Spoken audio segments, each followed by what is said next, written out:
Bermula dari modal yang tidak seberapa, wanita yang satu ini sukses memproduksi tas kulit. Hasilnya, tas kulit buatannya sekarang diminati kalangan menengah ke atas. Tentunya apa kunci sukses wanita yang satu ini menjalankan roda bisnisnya? Langsung saja kita akan menghadirkan Mary Yu Arif dalam Female Zone.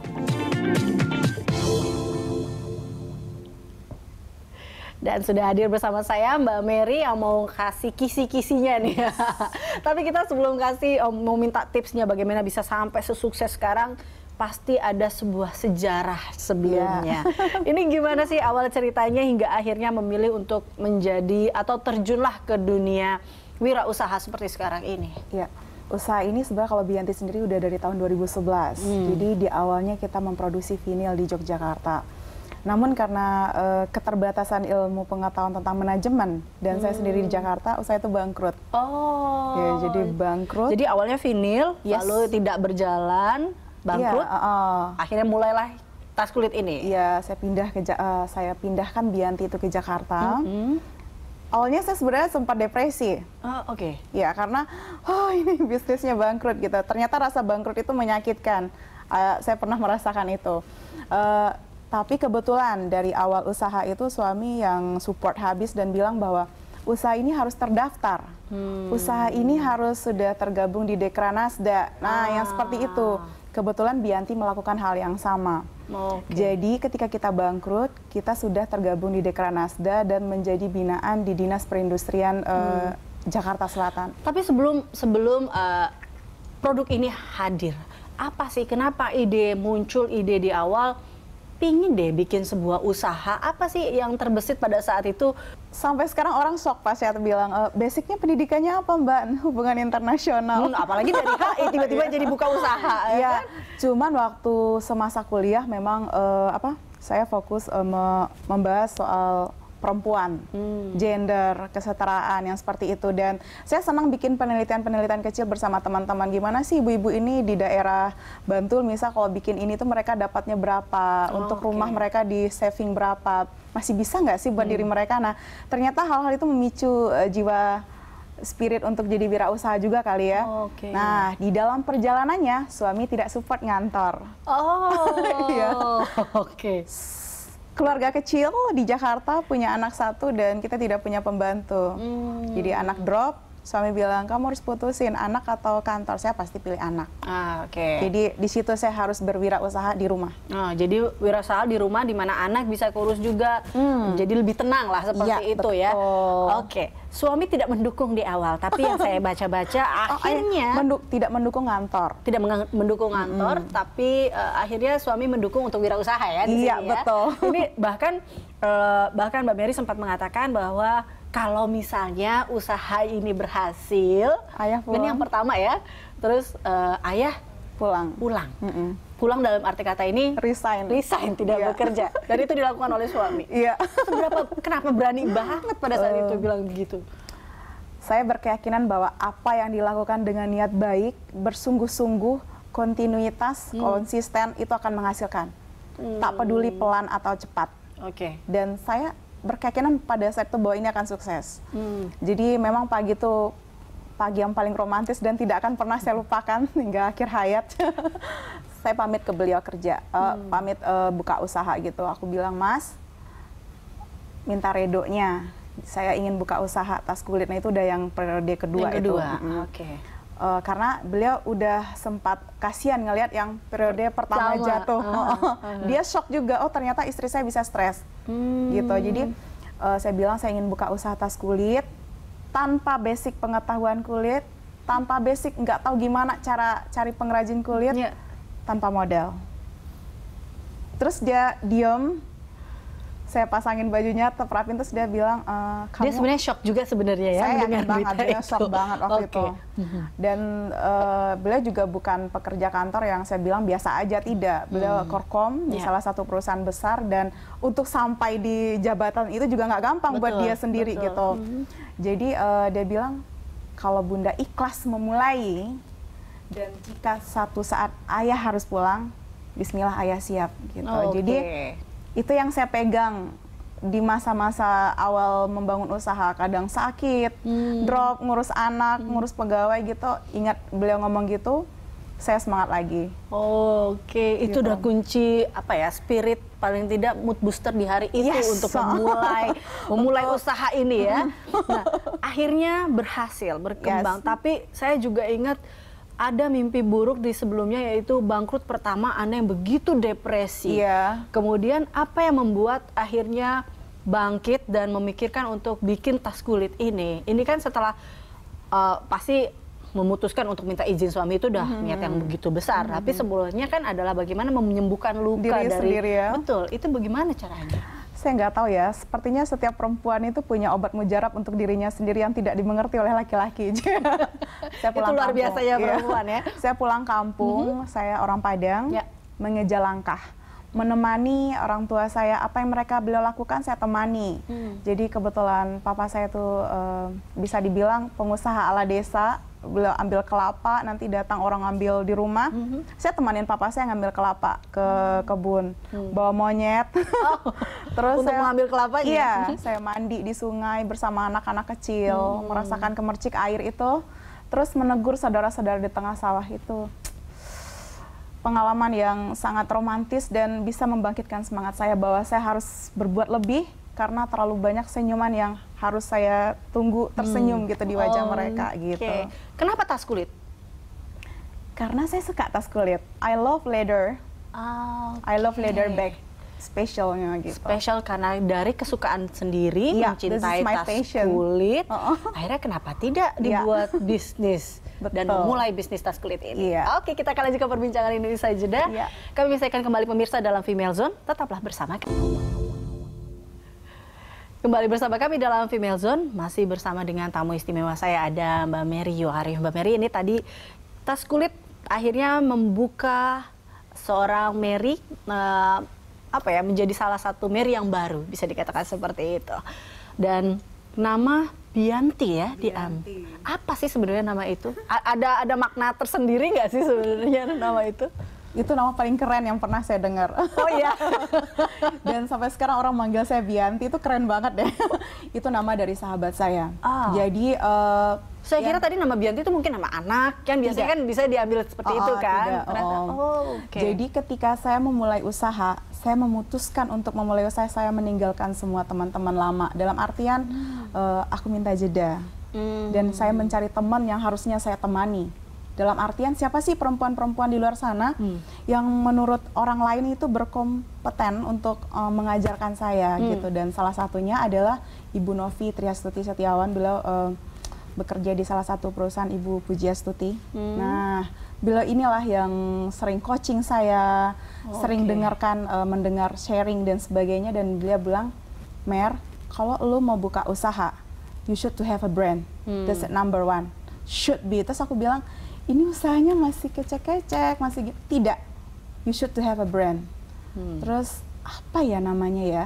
Gitu. Dan dia bilang, kalau saya lihat dari karakter kamu, Mer, kamu ceria, kamu gini, kamu ya, positif, bla bla bla. Gimana? It's on Bianti gimana? Kata dia gitu.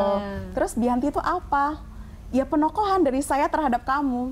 Gitu. Jadi perempuan yang asik banget, ceria, dan fokus terus berpositif thinking gitu, dan eksekusi. Kamu tuh eksekutor habis, Mer. Oh iya ya. Jadi bukan wacana, tapi pokoknya dijalanin. Jadi kadang-kadang kalau teman-teman itu yang ngobrol, Mer, ini ide tas gini tuh oke loh, bla bla. Besok tuh mereka udah lihat tasnya dan saya foto kirim ke mereka. Gila, Mer udah jadi tas ya, kayak gitu. Jadi saya senang mengeksekusi apa aja yang saya pikirkan, ketimbang memikirkan terlalu lama idenya, terlalu ngambang, kembang lagi nggak jadi. Jadi ada ide saya eksekusi, nanti kalau memang harus perbaiki lagi, terus aja berproses seperti itu sampai sekarang. Itu kan yang membedakan antara produk-produk, kita tahu tas kulit banyak sekali banget, ya iya, kan. betul. Nah itu kan yang membedakan produk yang dibuat oleh Mbak Mary dengan produk-produk tas kulit lainnya, yaitu selalu berinovasi dengan yang tadinya mungkin hanya sebuah wacana, tapi kemudian sehari kemudian ini bisa terwujud, menerima masukan-masukan dari teman-teman dan orang-orang. Ini memang menjadi ciri khas produk Mbak Mary atau seperti apa? Ini karakter diri saya. Yang sedari kecil seperti ini, tapi kemudian saya masukkan ke dalam penokohan Bianti itu sendiri. Dan memang pada kenyataannya kita emang customize. Jadi berangkat dari awal dari konsep custom, 95% custom. 95% custom. Jadi saya setiap hari berdiskusi dengan para customer. Mereka gitu. maunya tas seperti apa? Iya, jadi mereka butuhnya, misalnya mereka ordernya tas backpack, nanti bisa belinya malah shopper. Karena kita berdiskusi butuhnya untuk apa, akan dipakai kira-kira berapa lama, terus ini bakal tren warna apa yang dipakai, jadi lama diskusinya. Berapa lama biasanya satu produk tas itu bisa sampai jadi lah ibaratnya seperti itu? Kalau dari diskusi yang kalau panjang fokus ya? itu 3 hari mah udah jadi. Kalau dalam kondisi produksinya tenang, dalam arti nggak ramai seperti sekarang gitu. Kalau dulu asik banget, orang ordernya hari Selasa, kami sudah nyampe tasnya.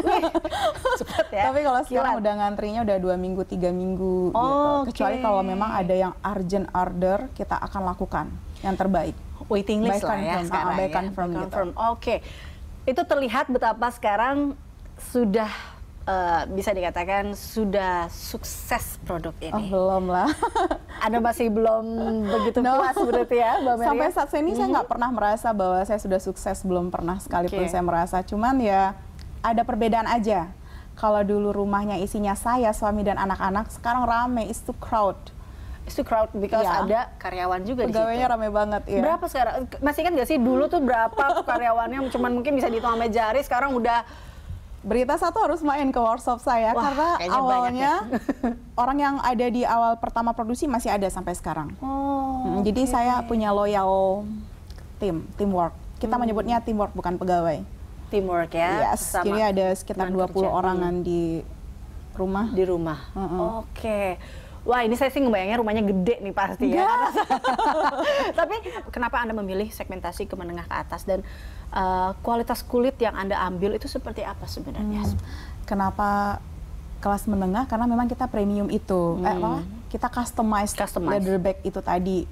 Kan kalau yang custom itu yang ngerti selera mereka tuh rata-rata mereka yang udah ini ya, udah tahu betul. Tahu nih gue harus gimana, gue harus seperti ini, dan biasa mereka udah punya power buying dalam kondisi seperti itu. Gitu. Jadi itu terbentuk sendiri. Tantangannya apa sih, Mbak Mer? Tantangannya seru banget, setiap hari bikin desain tas. Pernah nggak sih ketemu dengan customer-customer yang udah misalnya sudah jadi gambar, bahkan mungkin udah mau jahit mungkin ya seperti itu, kemudian Mbak Mer boleh nggak sih ganti seperti ini? Pernah nggak sih? Pernah, sering ada.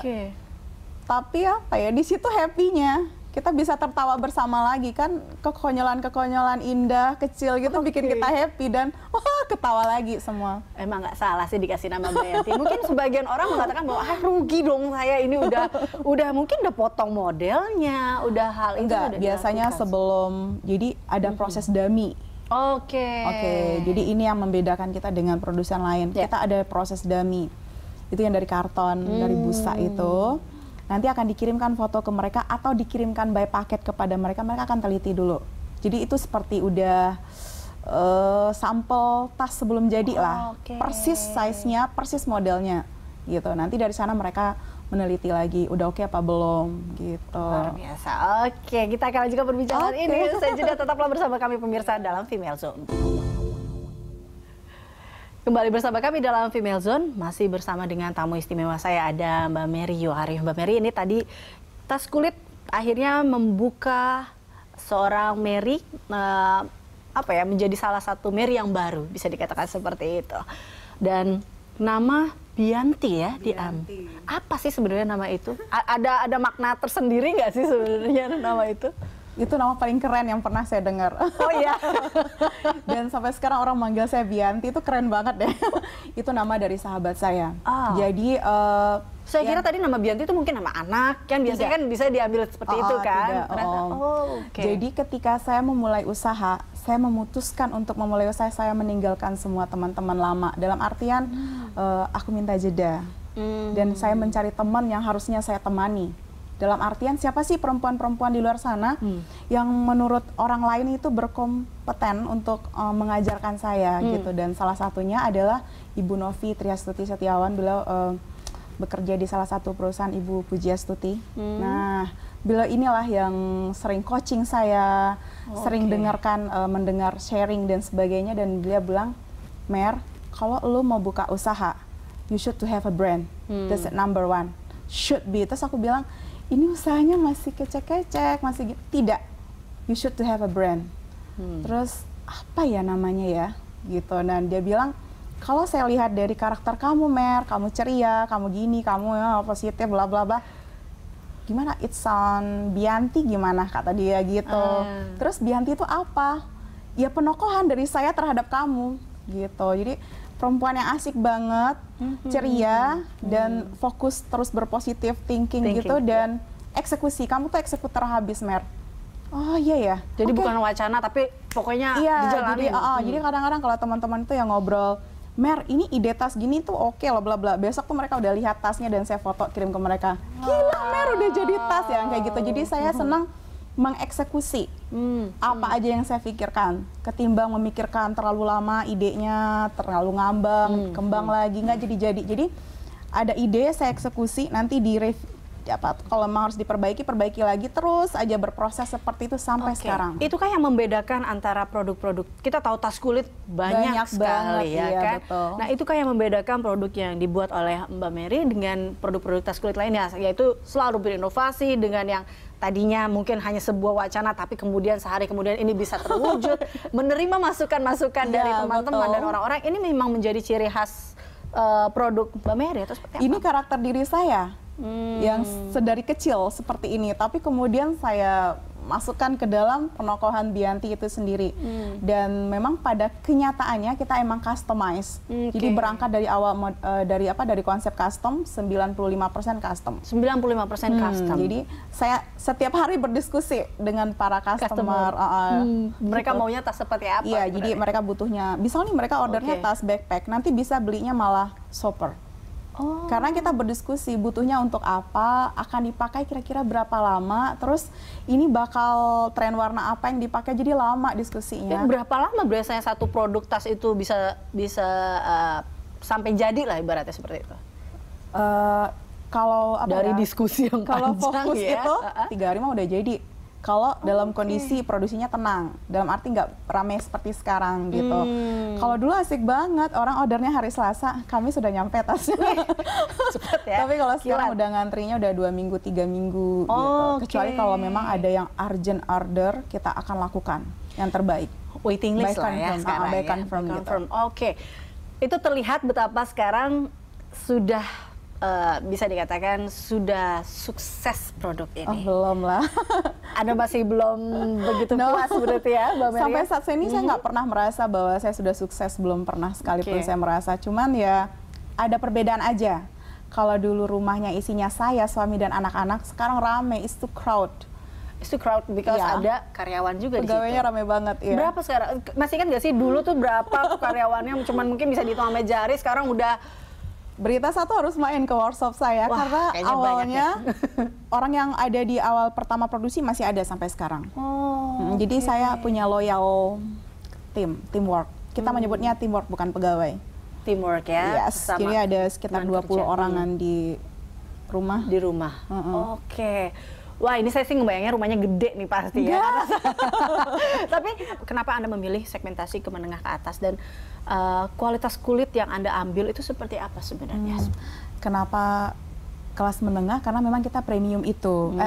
Kita customize leather bag itu tadi. Kan kalau yang custom itu yang ngerti selera mereka tuh rata-rata mereka yang udah ini ya, udah tahu betul. Tahu nih gue harus gimana, gue harus seperti ini, dan biasa mereka udah punya power buying dalam kondisi seperti itu. Gitu. Jadi itu terbentuk sendiri. Tantangannya apa sih, Mbak Mer? Tantangannya seru banget, setiap hari bikin desain tas. Pernah nggak sih ketemu dengan customer-customer yang udah misalnya sudah jadi gambar, bahkan mungkin udah mau jahit mungkin ya seperti itu, kemudian Mbak Mer boleh nggak sih ganti seperti ini? Pernah nggak sih? Pernah, sering ada. Tapi apa ya, di situ happy-nya kita bisa tertawa bersama lagi kan, kekonyolan-kekonyolan indah kecil gitu bikin kita happy dan ketawa lagi semua. Emang nggak salah sih dikasih nama Bianti. Mungkin sebagian orang mengatakan bahwa rugi dong saya ini udah mungkin udah potong modelnya, udah hal itu. Enggak, biasanya sebelum, jadi ada proses dummy. Oke, jadi ini yang membedakan kita dengan produsen lain. Kita ada proses dummy, itu yang dari karton, dari busa itu. Nanti akan dikirimkan foto ke mereka atau dikirimkan by paket kepada mereka. Mereka akan teliti dulu. Jadi itu seperti udah sampel tas sebelum jadi lah, persis size-nya, persis modelnya, gitu. Nanti dari sana mereka meneliti lagi, udah oke apa belum, gitu. Luar biasa. Oke, kita akan lanjutkan perbincangan ini. Saya juga tetaplah bersama kami pemirsa dalam Female Zone.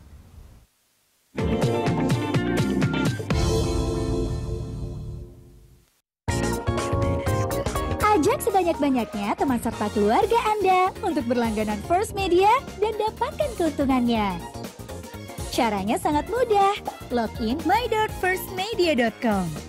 Kemudian isi data referral Anda atau bagikan link promo. Jika teman atau keluarga Anda aktif berlangganan First Media, maka Anda berhak menerima reward berupa gratis biaya berlangganan hingga 2 bulan. Untuk info lebih lanjut, hubungi First Media.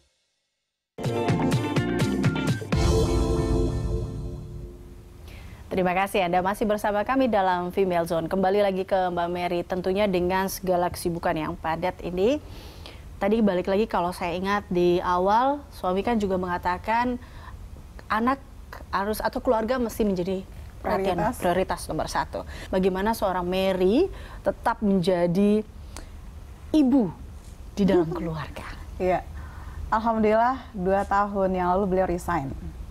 Memenuhi janji. Di janjinya akhirnya itu pasti ya. Saya tagih sebulan sebelum beliau diangkat jadi manajer.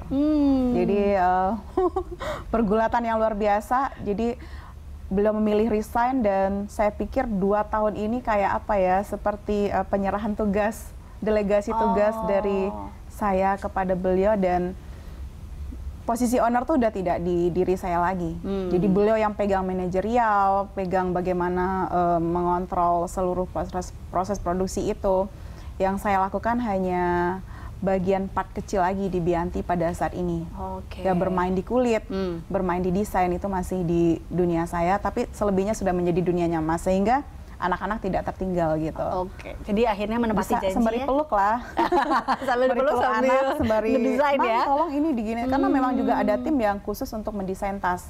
Bagaimana seorang Mary meyakinkan suami usaha yang kali ini akan lebih berhasil dibandingkan suami, sehingga akhirnya suami pun ikhlas dan mau bergabung. Iya. Pergulatan yang luar biasa. Jangan tanya, oh itu luar biasa banget, karena sering berantem pada saat itu. Karena beliau juga pastinya mikirin karir dan sebagainya. Saya minta beliau lihat ke belakang perjuangan ini, dan waktu itu ada 14 pegawai.